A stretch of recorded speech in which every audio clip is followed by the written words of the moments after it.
Hi everyone and welcome to our presentation on adjustment disorders in children and adolescents. I am Mallory Phillips. I am a licensed clinical counselor and I also am the school coordinator for Access Counseling Services. Today we're going to talk about what is an adjustment disorder. So an adjustment disorder is an unhealthy emotional or behavioral reaction to a stressful event or change in a person's life. Typically, the response happens within 3 months of a stressful event.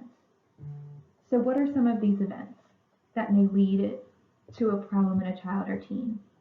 This could involve a family move, the death of a parent, a sibling, grandparent, or other significant person, the death of a pet, a parent's divorce or separation, the birth of a new brother or sister, a sudden sickness in the children or a family member.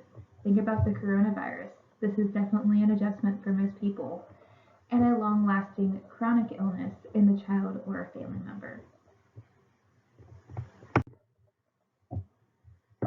So what do we see if a child is struggling with an adjustment disorder? If the child has experienced a stressful event and hasn't been the same since then, he or she may be experiencing an adjustment disorder.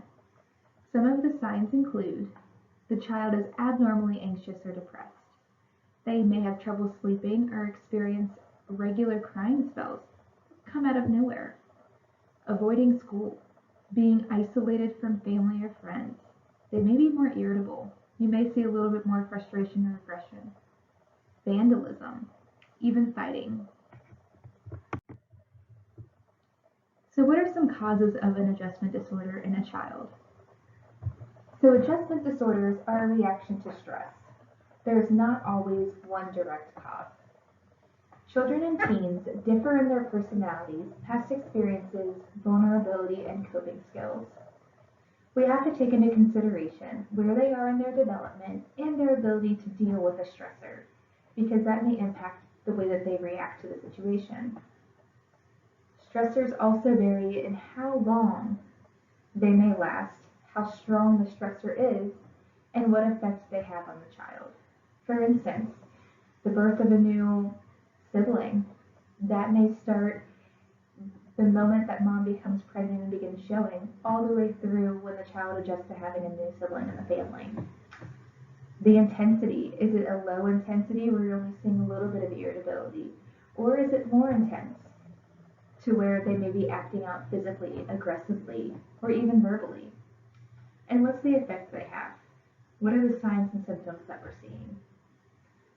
So who's at risk? Anyone's at risk. This could impact a child, a teen, an adolescent, a young adult, or even older adults. So let's look at the true symptoms of an adjustment disorder. Children and teens have different symptoms than one would see in an adult. Children and teens tend to have more behavioral symptoms, such as acting out, versus adults who have more depressive symptoms. Age differences also affect how long the symptoms last, how strong they are, and what effect they have. So this is a really important factor. I've reiterated this now 2 times to make sure that everyone is aware that it is going to vary. Each child may be different. They may experience the same stressor, but they may react. The intensity may be different. Their behaviors may be different. In all adjustment disorders, the reaction to the stressor seems to be more than what is thought to be normal, or the reaction greatly interferes with how the child functions day to day. Diving deeper into adjustment disorder, there are 6 subtypes, and most are based on the type of major symptoms the child or the teen may feel. So there's adjustment disorder with depressed mood. Individuals with a depressed mood adjustment disorder will exhibit more of the depressive symptoms: sadness, isolation, little interest or pleasure in doing things. They may have trouble concentrating, trouble sleeping, more irritability. Then there's adjustment disorder with anxiety. These individuals may show more anxious symptoms, feeling on edge, irritable, nervousness, They may be worrying about many different things. They may not have any specific reason to worry, but they're worrying about their loved ones or they're worrying about school. Then there's adjustment disorder with mixed anxiety and depressed mood. So we're going to combine the first two together. And this individual may experience this a little bit more intensely, and the symptoms may vary. Then there's adjustment disorder with disturbance of conduct. This is where you may see the physical acting out, verbally acting out, potentially vandalism, a lot of oppositional and conduct type behaviors will be more present.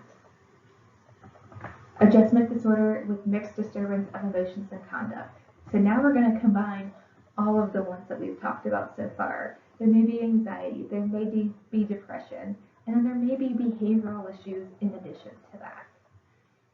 And then there's adjustment disorder unspecified. So this individual may be going through an adjustment, as we all do daily, and these individuals may struggle but not necessarily display any particular behaviors one way or another. So how is an adjustment disorder diagnosed and treated? Typically, a mental health expert, such as a psychiatrist, counselor, or social worker, will make the diagnosis after a psychiatric or individual evaluation.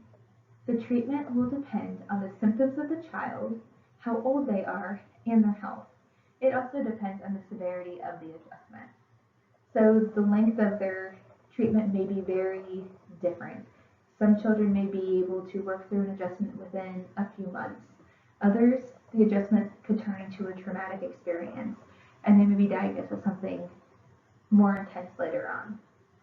So some treatment options may include psychotherapy, so individual one-on-one therapy with the child or teen, family therapy.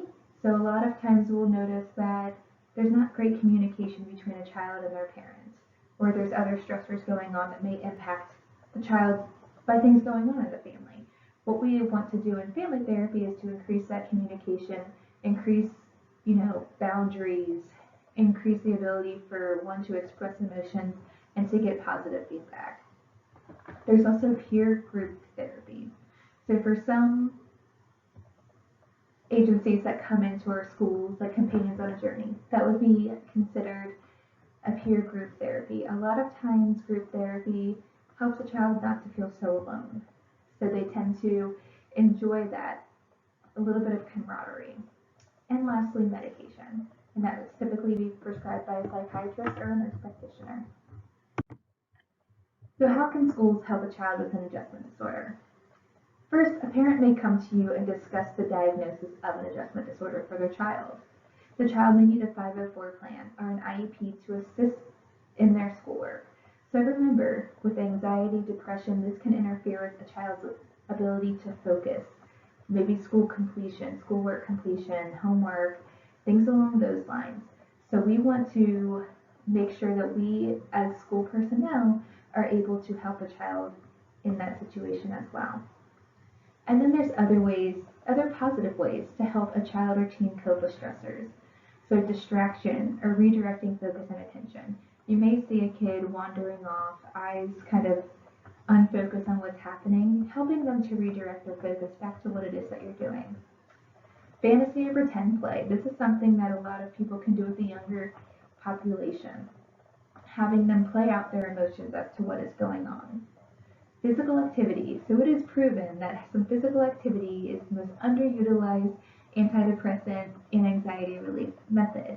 So letting them go out to recess, letting them do something physical. If they need to get up and walk around, let them do that. That tends to release a lot of the different emotions that may be pent up. Positive self-statements. For those who may be struggling with depression or even anxiety, they may think about themselves in a negative way, helping them to see the positive things about themselves and to say them out loud. Emotional regulation. Now this will vary quite a bit through the population depending on age. So there may be more co-regulation strategies that need to happen with the younger population. They may be struggling with how to regulate their own emotions. So pulling them aside, maybe going to a calm corner helping them to express themselves in a healthy, positive way and calm. For older kids, it may be giving them a little bit of space to calm themselves down. They may even need somebody to vent to. These are things that we can help with. Addressing the symptoms of anxiety and depression. This is where we might want to refer someone over to a counseling agency or even seeing a school counselor to be able to talk about their symptoms of anxiety and depression. Building social support networks and positive relationships with adults. As stated in my trauma training that I had given you guys earlier, it is super important for children to have a positive adult outlet. Most of the times, they don't want to talk to their parents. So they need people outside of their home that they feel comfortable with who can help them process and work through things. Increasing social skills, knowing how to compromise, knowing how to express one's emotions, emotional regulation, peer relationships, all of these things can help a child get through an adjustment disorder. And then participating in social activities, whether it's athletics, band, other extracurricular activities, assisting them in building relationships and doing things that they enjoy can also help through an adjustment disorder. So this is our presentation on adjustment disorders. If you have any other questions, please feel free to reach out, and I hope everyone has a great day.